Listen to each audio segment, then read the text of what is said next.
Advent is a season where we can get our hearts in line with Him so that when He comes again, we won't be offended. And there will be no stumbling block in our path to Him. If there is a stumbling block, it's because we put it there. But that's what Advent is about.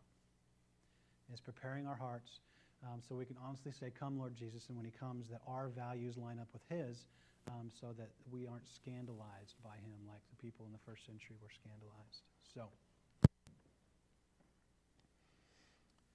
all right, we are talking about... Kicked me out. I choose. We've been talking that the majority of our lives, more than we like to think, right? Majority of our lives are kind of a result of our choices. It's easier to think that, our lives are out of our control and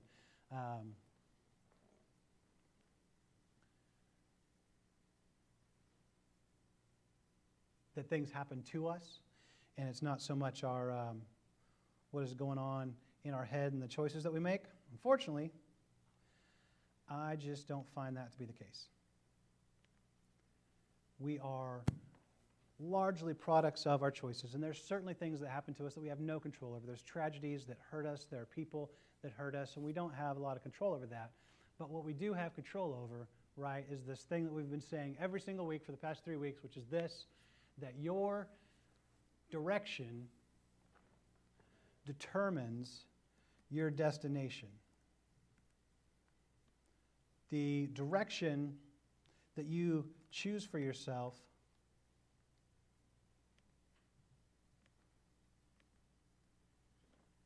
determines where you're going to end up. Really? Like the place you want to get to, your choices, your actions, your behavior, your values, your beliefs, your desires are going to have to line up in a way that get you where you want to go. And if your destination is Jesus, right? Remember the point of our faith is unity with Christ. The point of our faith is not heaven. That's a byproduct of unity with Christ.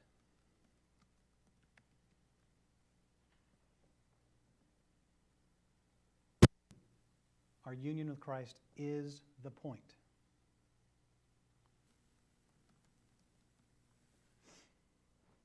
And if we don't think that's the point, then we're going to make this faith about ourselves, and our direction is going to be me, right? You've probably seen lives that their entire direction is themselves, right? What I want, what's best for me, when the entire witness for the last 2,000 years of the church has been, or at least it should have been, it's supposed to have been, saying that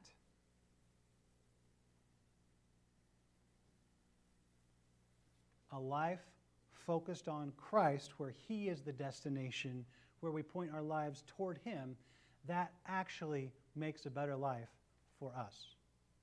That actually puts us in a healthier spot, a spot that is more whole. It is better for our families.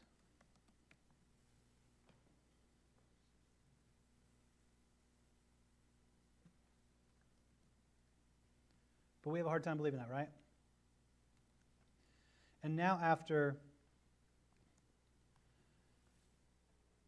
2,000 years of church history, we have a lot of baggage to get over as a church, right? It's easy for people to come and say, well, church is a bunch of hypocrites, right? Church is a bunch of people who don't live up to their ideals. Well, of course not, because this is an idealistic of faith where we're shooting, like our goal is very, very high. The target we are aiming for is very, very high.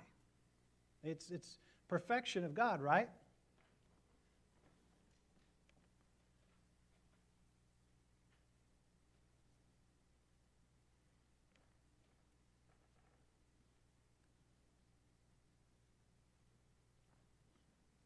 And it's easy for people to say, well, the church, it's all about money. It's all about earthly power. It's all about judgment and legalism and self-righteousness and pointing fingers in people's faces. And all this, it's really never supposed to be about that. That's just the church losing their way.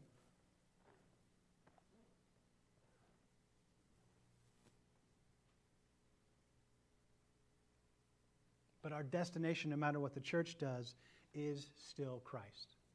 He is our destination that I hope that your time in church has taught you that He is our destination. That's where we're heading. And if we don't find Him, it's never His fault.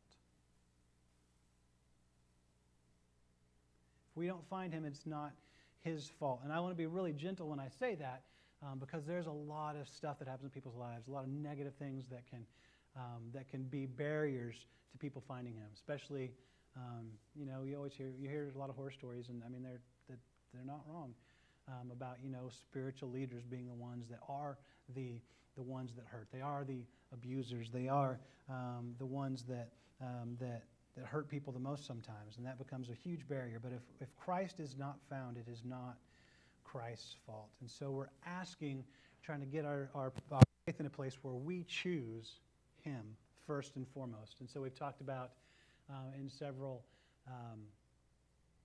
in the last 3 weeks, we talked about number one, we need to choose purpose, popularity. Because if you don't know the purpose of something, the only thing you can do is misuse it. That includes your entire life. If you don't understand the purpose for something, you can only misuse it. And then we talked about the week after that I choose surrender over control. And surrender is not the way our hearts naturally want to go. It's not the way our society, our culture teaches us to go. But it's the safest thing if we surrender to someone safe, right? Surrender is only safe if you do it to a safe person. And that is why we choose Christ. The values of our society is not a safe thing to surrender to. Then we talked last week about this. We talked about discipline over regret. And those wouldn't seem like kind of opposites, but they kind of are, because we talked about the definition of discipline is choosing between what you want now and what you want most. What you want now and what you want most. And hopefully you have some spiritual goals that you put as a priority in your lives. I hope that if I asked you, what do you want most spiritually, that you would know how to answer. What do you want spiritually?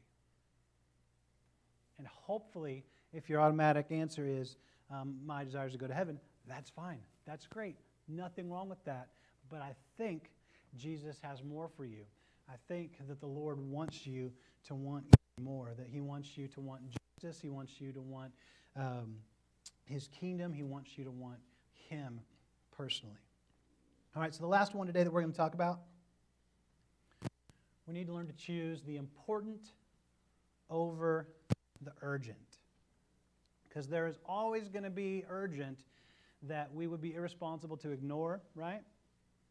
But sometimes we'll let that blot out the important. We can ignore the important for a very long time, right?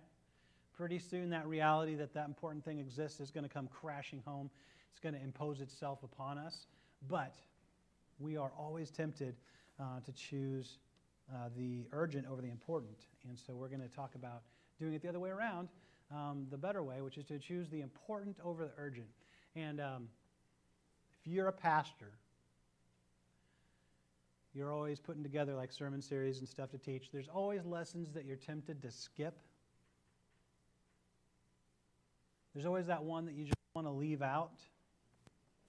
You'll see pastors, they have a series of sermons and they leave out like what you think would be an obvious topic, like they'll preach on the 9 commandments, right? And they'll preach about the 7 Beatitudes.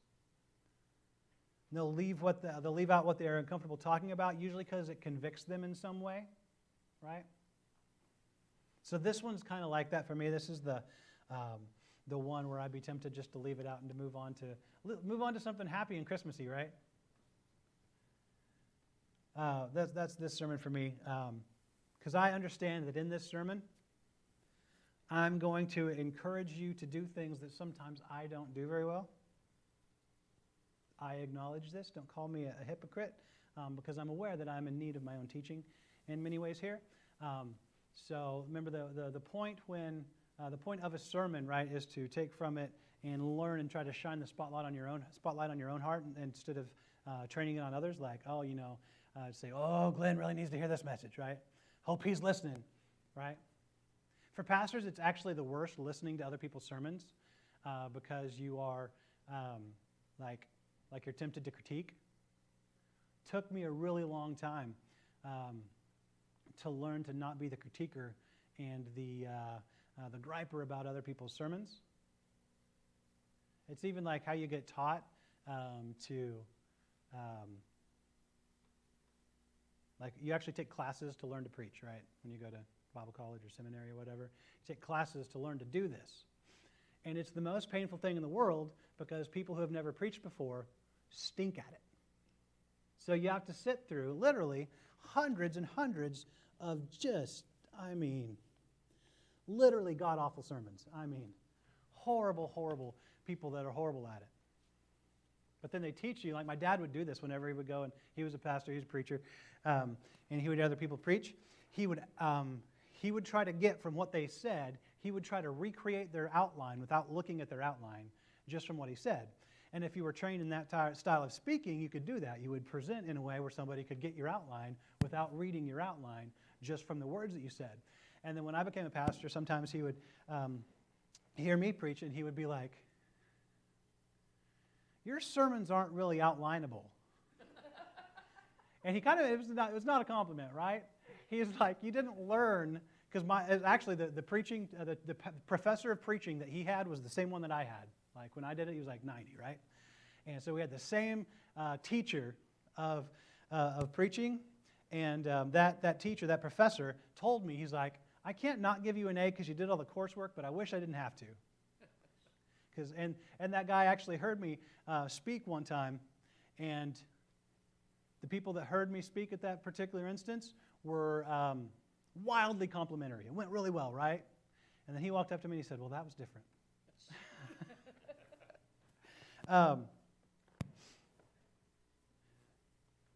So this is not about like what Neil does badly. I know I do this rather poorly sometimes. I get it. But I'm guessing most of you struggle in that area too, so let that be the direction that we go with this. Let me ask you this. How many of you feel like you wish you had more time to do some things that were really important to you, but you don't have the time? Pretty universal kind of desire, right? I know that there's some things I should be doing. If I had the time, I would do it, right? Because those are important. Our time gets monopolized by what is urgent.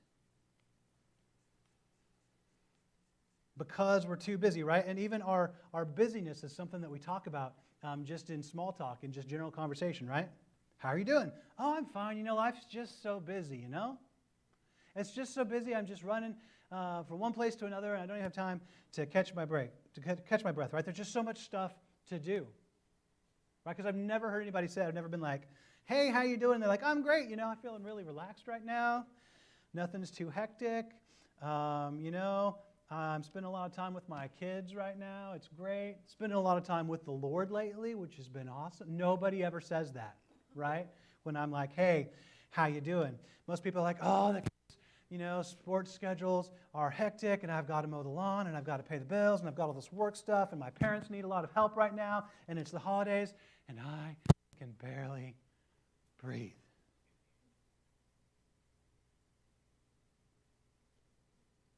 And we talk about our busyness as if it's our right and as if it's a good thing, right?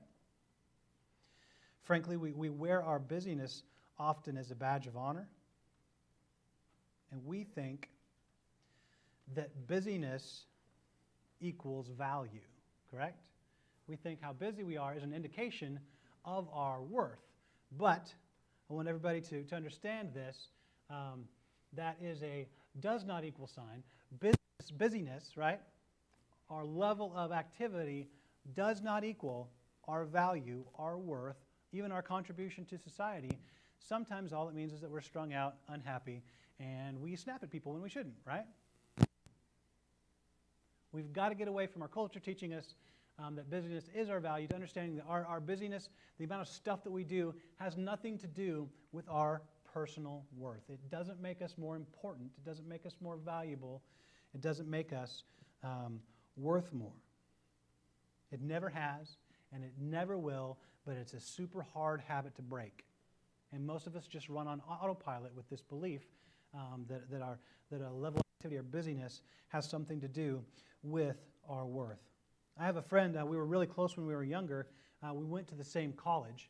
And whenever we'd talk, I'd say, "How are you?" And he'd just be like, "I'm," like exaggeratedly, he'd be like, "I'm so busy. You wouldn't believe how busy I am. Things are just so busy." He'd be like, this, and this. I'm a little older than this friend, and so we got to the point where I was graduated, and I'd moved and gotten a full-time job, and Jamie and I got married when we were in college. So we were married, and we had a kid, a baby.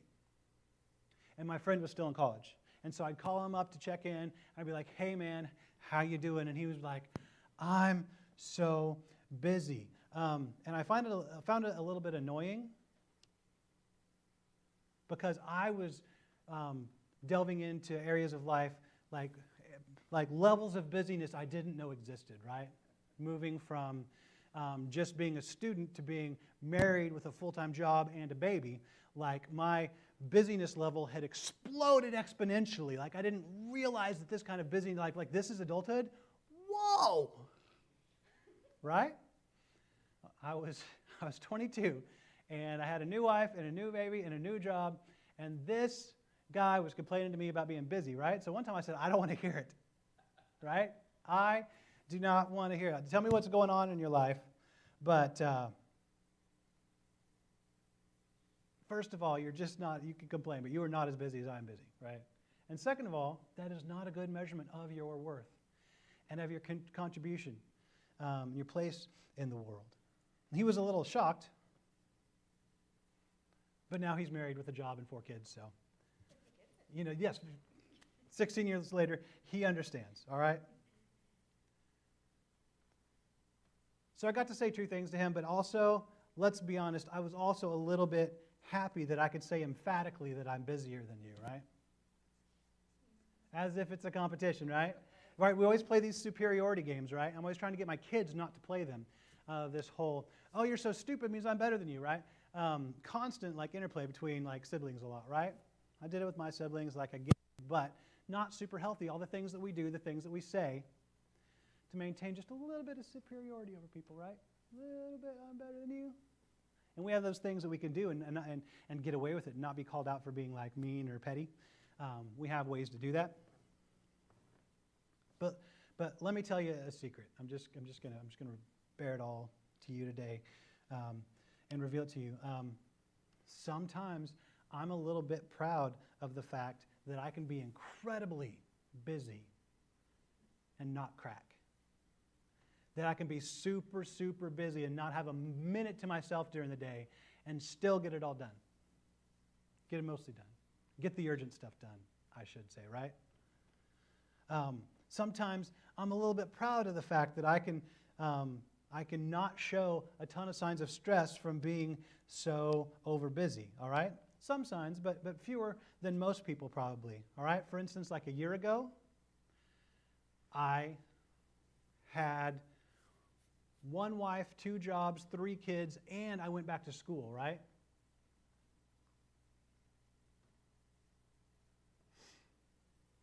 And I didn't have much time to breathe, much less slow down for even a minute. And yet, I found this little part of me that was proud and felt a little superior because I could keep it all going when other people were dropping the ball and letting me down, right? So where did I find extra time when something came up? Well, I did the wise thing. I just slept less, right? Most of my homework I did after midnight. Because that's something, I even joke about it in a cynical way, that one of my spiritual gifts is I can function for a long time on little sleep. I can go 4 hours a night for weeks at a time and still be okay. And I drive 400 miles a day for my job, and I can still do that on a really small amount of sleep. And in our society, we applaud that. We're like, yes, right? That's heroic. I even got to the point where I didn't need them anymore. I used to be like one a day. I was like energy drinks hitting, 5-hour energy all the time. I don't even need them anymore. But we say it's a good thing, and the truth is it's not actually helpful, and it doesn't make me superior. What it does make me is really, really reliant on me. And a little self-righteous.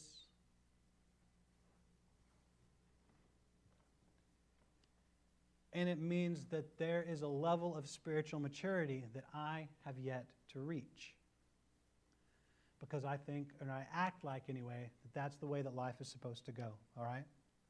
Because the truth is, this busyness doesn't increase our personal value, and I do believe that at some point, over busyness becomes a sin. Because we're trying to make ourselves important rather than dealing with what really is important. It becomes about me and not the things that I should be exercising loving stewardship over, right? Being overbusy is a sign that you may not be prioritizing and choosing what's important over what's urgent, right?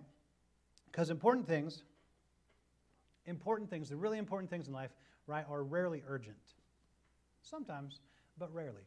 Important things are rarely urgent, and urgent things do not mean that they are important. Correct? Like Jamie and I. Jamie's in school right now.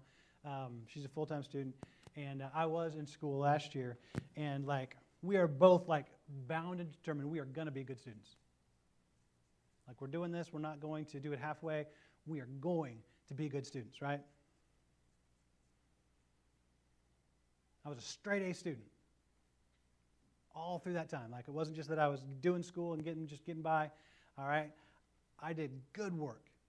But then you have all these deadlines you have to meet with all these assignments, right? We sometimes would or do kill ourselves to get that assignment in on time, right? Because it's urgent. Kind of got to ask yourself, is it important? Sometimes when we are failing, we have a joke in our family that when we're striving really hard to be straight A students, but things are just crashing in around us, and we have other obligations. C's get degrees. You can get straight C's and still get a degree. C's get degrees, right? And that's kind of an admission of what is important over what is urgent. You think about it like this in terms of if you run a business, right? This is something I feel at my day job a lot. You have an upset customer. I happen to work in an industry where screaming is kind of the norm. And so even the customers that I work with tend to get really yelly and really loud when they get upset, right? And so that customer is an urgent concern, right? Just Friday, we had a really easy day at work because a lot of people weren't open, right? The day after Thanksgiving. And so I was about to leave, and my boss was like, hey, can you go take care of this angry customer on your way home? He's kind of on your way home. Can you go talk to him? Can you calm him down? Can you go deal with this urgent customer? And it wasn't my customer was the thing. Somebody else should have been doing it, but they weren't at work that day. I was like, it's on my way home. As long as you pay me for the time, it's fine. I'll go do it. So I did, because that was an urgent concern. But what is important in situations like that when you have a business? How about setting up structures, setting up systems that take good care of your customers consistently so that you don't make them upset, so they don't have reason to be mad, right? I had to do that thing where I went and took care of an angry customer, and all I could say was, I'm sorry, I can't fix this. There's nothing I can do to resolve this the way that you want it done. That's just the situation we're in. I'm very sorry. But it's just frustration for him. It didn't really cost him any money or anything, just time and frustration. I was like, I can't fix this. There's nothing that I or anybody at my company can do. It's done. That ship has sailed. Please stop calling and screaming at our customer service representatives, right? That's why I had to drive to that guy's place, stand in front of him and say, please stop screaming at our employees, right? But putting systems in place that take good care of people and meet their needs, that is important in a company, right? And so you see the difference how dealing with the important things starts to eliminate the urgent things, right? Or you can deal with your car. Think about that. I just don't have time to get an oil change. It's expensive. I don't have any money, so I'm not going to do it. And then your car breaks down, right? And that broken down car becomes urgent because you didn't take care of what was important. So now you may have a $300 repair bill instead of a $30 oil change bill, right? It's the difference between important and urgent. You can do the same thing with your health, right? If you go to a doctor, it's probably because something has become urgent, but taking care of yourself is a long process. It's an everyday kind of thing. That is important rather than urgent, and so many of us do not do it, right? And the same thing is true in your spiritual lives, guys. Sometimes we do things to make us look good and look proper, right? It's one of the reasons that I don't emphasize like dressing nice for church, because we have a feeling sometimes where we can cover up our brokenness with nice clothes, and as everybody sees us, so it takes care of our urgent, broken need, like to feel like people approve of us and think that we're good people because, hey, we showed up at church. But long term, the important things of spirituality, right, are consistent times of being with God in prayer, in scripture, in meditation, in fasting, any of the spiritual disciplines that we can talk about, right? Because those actually transform us. Those actually change us and change the way we think and eventually change the way we behave. When I know, and you probably know, I know people that have sat in church on a weekly basis and never, ever, ever missed and have been completely untransformed. 4 decades.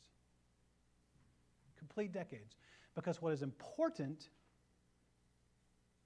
in our spirituality is submission and surrender, acknowledging that I need to change and having the courage to face the darkness inside me that I don't really want to have to expend the energy to do, right? Because it's hard. But those are the things that are important over urgent. And many urgent things get in the way of our daily, consistent walk with God. Here's the thing. On the next slide. If you consistently choose what is important, then you won't face as much in your life that is urgent. There's always going to be urgent stuff. You can't eliminate it entirely, but you can cut down on it, that if you consistently choose what is important, then you will face much less that is urgent, right? Just like those 3 examples. If you consistently face the important things and do the important things in business, you're going to have less urgently upset people with you if you've built the business correctly, focusing on what's important. If you are taking care of your car and dealing with what's important, then you're going to have less urgent breakdowns. Can you prevent every breakdown? No. But you can prevent a lot. If you are dealing with what's important with your health and your body, then you're not going to have as much urgent trips to the doctor. You're going to have some. But if you choose what is important, you won't face as much in your life that is urgent. And the flip side is also true. If you only attend to the urgent, you're actually going to create less room for the important. You're going to squeeze out the important. The important will become less in your life also, because you're always facing what is urgent. All right? So this morning I'm making a couple of assumptions. I'm making an assumption that for most people, what should be important in your life, the important things that we're talking about, are spiritual aspects of your life, okay? I think most of us are always going to have to respond honestly to a call to be closer to Jesus, to be transformed, to deal with our interior, right? That's what we call it, inside of us, that we try to close off from people, that we try to make sure nothing gets inside, nothing gets in. We keep our walls up, but that also leaves us untransformed. I think that for most people, that really is the important thing that they should attend to. But for some people right now, you may have other important matters that you need to deal with. That's fine. You might need to deal with your health. Maybe you need to deal with your marriage. Maybe it's one of your kids that is the important issue that you need to focus all your energy and attention on right now. That's okay for a season, right? That's okay for a season. So whatever it is for you, you have to make that determination for yourself, but I'm proceeding as if your spiritual needs are a somewhat neglected, important thing, because that's true for most of us. And we have a spiritual leader in Jesus that understands how this works, and he actually shows us the way to give priority to what's actually important. Just putting our relationship with him first. Like, there's always going to be bills to pay. You're always going to have to go and probably always going to have a job. You're probably always going to have to work. You're going to have to deal with getting lawns mowed and the practical stuff of life, right? And I've said before, those things have holy aspects too. Don't feel guilty for managing your life well. But don't let all those things that you have to manage crowd out the important thing, which is Jesus. And if anybody could have let the busyness of life crowd out the important things, it was actually Jesus, right? Because Jesus was always surrounded by crowds. Jesus always had people following him. Jesus had plenty he could do. He always had people to heal. Scripture doesn't even say that Jesus healed all the people that needed healing, like in the areas he was. He healed people, healed a lot of people, but he didn't even make his priority healing every single person that could have been healed. That's kind of interesting. That's kind of important. Jesus had other priorities than what, like our human nature might say, should be the most important thing. Jesus healed people, but there was always would have been unhealed people around him, because that was important, but it was still secondary, all right? Here's a scripture from Matthew 14. This is, I believe, right after he broke the bread into fish, fed thousands of people.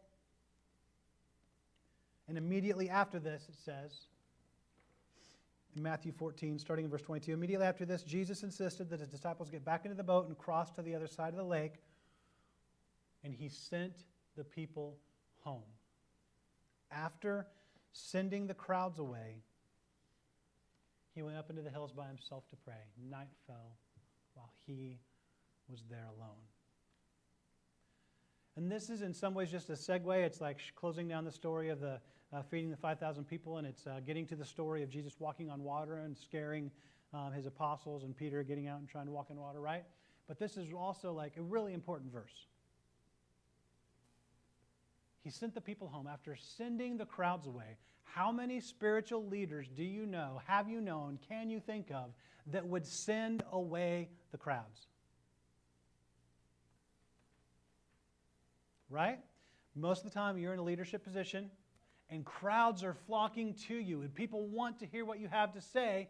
You're like, yes, crowds! Yes, this feels good. Yes, I'm doing a good thing. I'm doing the Lord's work. People want to hear what I have to say, right? You'd never send the crowds away. You'd be like, let's just bed down right here. And in the morning we can wake up and you can still be my crowds, right? Like that's a dream of every pastor. Crowds! Jesus sent the crowds away so that he could attend to what was important. Those crowds were urgent. There were people in those crowds that needed fed, people which he did once. And there were people in those crowds who needed healing. And there were certainly people in those crowds that needed Jesus' wisdom. Those crowds were urgent. And those crowds would have been full of people that were running up to Jesus. Hey, can I get a minute of your time? Hey, can I talk to you? Hey, can I ask your advice? What's your wisdom on this? Hey, can you help me? Hey, can you heal me? Those crowds were urgent. And Jesus sent them away. He said, because this kingdom building stuff is slow and it's gradual and it takes time. And he said to those people, basically, go back to your homes and your lives and be responsible. Do what you need to do, get what you need to get done, but also pay attention to what I'm doing in this kingdom that I'm building. He sent away these urgent crowds to deal with what was most important. That was his relationship with his Father. How many times have you ever, in your life, put a stop to something exciting and urgent, something that gets your blood pumping, something, even if it's stress, it still gets your blood pumping, but like something that is active and urgent and noisy, and it's energizing you, or at least it's motivating you, and you feel like you have to take care of it. You're the man. How many of you have ever shut that down to pray?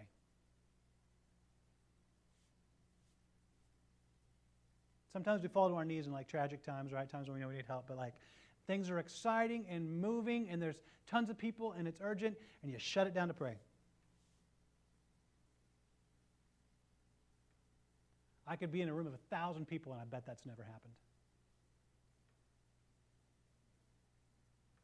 Jesus knew how to attend to what was important over what was urgent.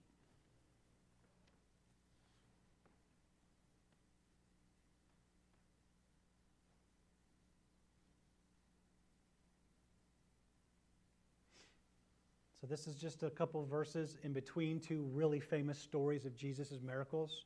And this, however, is a really, really, really important verse. Jesus sent the exciting crowds away, the urgent crowds, and he attended to what was important, which was prayer. Most of us sometimes can't even be bothered to pray because it's boring. But I will tell you over and over again, the ways of God are small and slow and quiet. And if we cannot make ourselves attend to that which is small and slow and quiet, then we will never, ever put down these screens and attend to him. If most of the things for it to interest us and to be recognized as important by us have to be loud and media-centered, and they have to find it on a screen, then we were never, ever going to put it away and recognize God as the most important thing. One more scripture about Jesus here. Luke 6:12. Luke 6:12 says this, "One day soon afterward, Jesus went up on a mountain to pray, and he prayed to God all night." See, most of us would be like, I prioritize sleep, and that's okay. Like, we can't consistently stay up all night and expect to have any sort of sanity to be able to make wise decisions, to be able to choose wisely, to do good in the world. It just can't be done. But for this night, Jesus knew that things were happening, and he needed to pray. This isn't even him getting ready for his death, right? This is the very beginning of his ministry. This is the beginning of the book of Luke. What he's preparing for is the next day he goes out and he chooses his apostles. And he knows that's an important step. He knows that this matters. He knows that he's choosing the people that are going to go out and create his church and build his kingdom from the get-go. He knows that that's what's happening next, so he stays out and he prays all night to God. You'd think Jesus would trust himself and have the confidence to make a good decision, right? No, because this isn't about God. Force yourself upon me and make me get it right. This is about God. In order for me to make good decisions, I need to be connected to you. God, in order for me to be who I need to be connected with you. I don't think this is a fearful time of God, don't let me make a mistake. God, it's going to be humiliating if I choose the wrong guys. Because according to the world, he did. This was a God, for me to be who I need to be, for me to be strong, for me to be the best shepherd and leader and rabbi that I could be, I need to be connected with you. And it's going to take all night. I need that kind of strength and I need that kind of connection. Jesus was getting ready to make huge, huge decisions for his ministry. And so he might have felt other things were urgent. He might have felt sleep was urgent, but Jesus always put what was important first. He didn't neglect his ministry. He didn't neglect the crowds. He didn't neglect the people that needed him. But he was able to recognize and move toward and pay attention to what was important. So here's our last slide, our last little nugget of wisdom. This. Don't respond to what everyone else wants of you until you have done what God asks of you. And what God asks of you primarily is to be in union with him, to find connection with him, to get to the place where you enjoy prayer instead of dread it, where it's something that you crave instead of something that you feel makes you bored.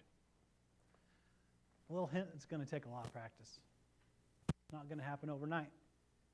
But don't respond to what everyone else wants of you until you have done what God asks of you. Another way to put this is do first what matters most, okay? Do first what matters most. Because the best leaders, the best pastors, the best teachers, the best moms, the best dads aren't the ones that do the most. They aren't the ones who do more. They're the ones that do more of what matters most. They're the ones who the truly important things come to the forefront for them, right? Those are the ones who do things well, who choose what's important, who have the right values, who attend to those values and to those important things. And that is what makes them the best leaders, teachers, pastors, moms, dads, whoever. All right? One last scripture to finish up. One you know, Matthew 6:33. But seek first his kingdom. Sorry, I left out a couple words. That's why you don't do this at midnight. But seek first his kingdom and his righteousness, and all these things will be added to you as well. Seek first his kingdom. Seek first his righteousness. Seek first him. And then the things that you're seeking, you will find. Most likely because you begin to seek different things, right? But then those things that you're seeking, you will find if you put him first. So this whole series about I choose purpose, I choose surrender, I choose discipline, and I choose the important in life, all asking us, right, basically to choose Jesus, to prioritize Jesus, to make him first and foremost, to make him the one that we trust, to make him the one that we listen to make him the one that we give our attention and our time and our focus and our energy to, because that is worship. Worship is not a thing where people get up on a stage and do it to you. Worship is a thing where we give ourselves over to God in the midst of what is happening. We're participating in what is happening. And that is how, one of the ways that we choose Jesus on a weekly basis, but we can also, like, you don't have to be with a group to worship. I don't have to be present on the stage for you to worship. You can worship by yourself, and you should. So what we're asking here is for you to make good choices spiritually. We're asking you to choose well, to choose what is important, because you have one life. You have one life that God has given you. Don't waste it. And God says that bowing at his feet, learning from him, spending time in prayer, might feel, if we're living out the world's values, it might feel like wasted time. It might feel like we're not accomplishing anything, but we're actually fulfilling our one purpose that we talked about 3 weeks ago. So don't waste your one life. Choose Jesus. And in this holiday season, actually choose Jesus, not all the other junk. Make good choices. Choose Jesus. Choose his values. Learn to want what he wants. Because when all is said and done, at the end of my time here on earth, it would be nice for people to say lovely things about me.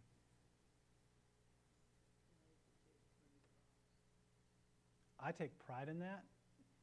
I will never apologize about my old habit of making my kids move rocks as a disciplinary tactic. Proud of that. It only doesn't happen right now because we don't have a rock pile. We moved. It is a pleasure when I get to do funerals. It's a pleasure to get up and be able to say great things about the person who passed. Man, it makes it easy. I've had to do funerals where that is not the case. I've had to do funerals for people who weren't believers, and I think that they deserve a good send-off. I think they deserve a nice goodbye. I think their family deserves to be able to say goodbye to that person. But the truth is, I've done funerals where that person has only left like a trail of destruction behind them.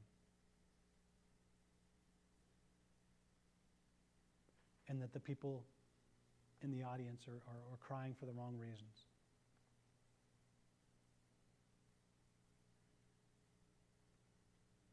You have one life, I have one life. I hope at the time that when my time here is up, I'd love people to say nice things, but I really, really, really intend like the direction I want to send my life in is for people to say, I chose Jesus. He's the one I chose. I'm going to ask you to rise to your feet. We're going to close with a prayer.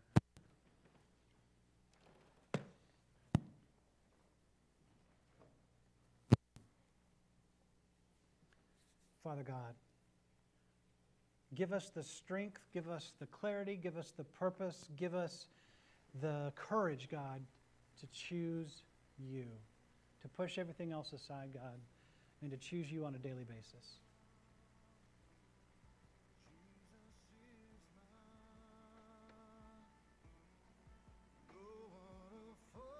It's super hard, God, to push aside all the urgent things that are clamoring for our attention, that we feel like we need to get done. If we don't get them done, we're going to look bad to somebody. We're going to let somebody down. We're going to disappoint somebody. We're not going to look as awesome as we want to look, God. But sometimes those things crowd you out. We cannot afford to not have you in our lives, God. We cannot afford to let you be crowded out. We cannot afford to not be still and silent before you. We cannot afford for the most important person in our life not to be you.